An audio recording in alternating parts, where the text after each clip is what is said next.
ஏசப்பா கொடுத்த ஆசீர்வாதம். இதான் எங்க வீட்டுல போட்ட கீரைகள். ஹெல்தி கீரைகள், ஃப்ரெஷ் கீரை. இந்த கீரைகளை பார்த்து ரொம்ப சந்தோஷமா இருக்கு. வீட்டுல வளர்த்த கீரைகள் ரொம்ப ஆரோக்கியமானது. அப்ப இது நிறைய சத்துக்கள் உண்ணது.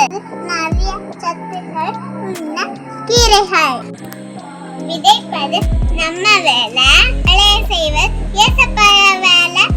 வாங்க நம்ம அறுவடை பண்ணுவோமா? நம்ம கீரைகள் அறுவடை பண்ணுவோமா?